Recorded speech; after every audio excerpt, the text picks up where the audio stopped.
Mga kapuso, this morning ato makauban ang usa ka Cagayanon nga nakatakdang mo representa sa Cagayan de Oro City sa umaabot nga Misters of Filipinas 2022 pageant. Sayron ta ang istorya ni Eljan Taguba. EJ, good morning and welcome din sa At Home with GMA Regional TV. Kumusta ka karong buntaga? Before ta magsugod good morning sa tanan o sa tibuok Kapuso Regional TV.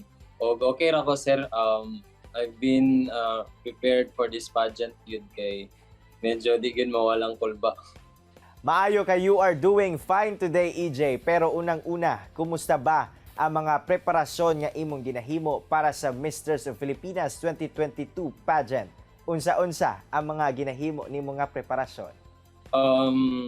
Akong preparations are kay syempre akong cognitive, how to deliver communication skills, and also ang physique, like ga-gym gid ko karon, gapaningkamot ko kay syempre I know silang standard sa Misters of Filipinas. Apil po na ang diet, di gyud na mawala kay okay ra man mag-rice basta sakto lang imong kaon. Tas aga-rice ko every morning lang gyud o ini gabi utan-utan lang. Stay hydrated kay syempre para fresh tan-awon kay ang national pageant kay dili basta-basta. Tuod EJ, a little background tagamay no. Dugay na baka nahilig aning pag-apil sa mga pageant o paunsa pud baka nasulod ni ini nga industriya? Ang sorry ani sir, nag-apil ko sa una og local pageant diri sa Cagayan de Oro. O wala ko sa kung desisyon nga mo-apil pero wala may dautan nga say tawagan ni kanang musuway, di ba? Pero sa akong pagsuway, nakadaog pud ba ako. I won as third runner-up and Hakot Award. So, mo to, in God's will na nakuha gid na ako sa dili kay ko gapil og pageant. Actually, it's my second time nga mag-apil og pageant and national pagyud, di ba? Which is di siya basta-basta. Sa imong pag-engage sa pageantry, unsa-unsa ba ang mga maayo nga nahatag diini sa imong kinabuhi? Labi na in terms sa imong personal skills. Sa akong experience sir, na-develop akong communication skills. Sa una kay maulawon man gyud ko. So sa akong pag-apil og pageant, isa na sa na-develop sa ako kanang importante communication skills, kanang unsaon pagstorya sa mga tao, especially sa crowd. Sa una tapulan ko mag-gym.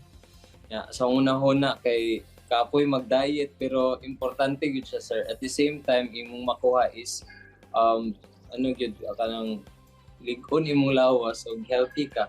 Wala man ako gi-generalize pero ang ubad karon is kanang di gyud malikayan nga maghimog daotan pero I mean na-convert akong attention through this pageantry kaysa maglaag-laag. Og sanglit EJ, usa ka beauty hunk gawas sa face value. Syempre, aduna sab gihapon dapat advokasya nga ginaduso. Ikaw ba, unsa kini og ngano? Actually sir, akong advocacy is HIV and AIDS awareness. Kay ako sa una 2016 naka-experience ako og kanang personal training on how to aware protection kay wala biya ta kabalo, di ba? So di na to mahibal-an unless kung nagpa-HIV test sila. But it's not necessary nga magpa-HIV test ka, reactive ka, which is wrong. So ako lang gini-encourage na ko mga youth, especially sa mga active. So nga magpa-HIV test yun. Ang story behind nato sir kay nako isa ka friend, it's confidential man. Di lang ko mag-mention og name pero kato ba ka syempre mara na ako siya igsuon, naluoy ko sa sitwasyon pero karon buhi gyapon siya kay nag-treatment man siya. So dito ko nagkuha og strength nga dili gid nato basta-basta dita basta-basta makighilawas, especially dili nato kaila. And lastly, EJ, aduna ka ba'y mahatag nga sort of advice ngadto sa ato mga kapuso, labi na sa mga susama sab nimo nga buot sab mahimong beauty hunk?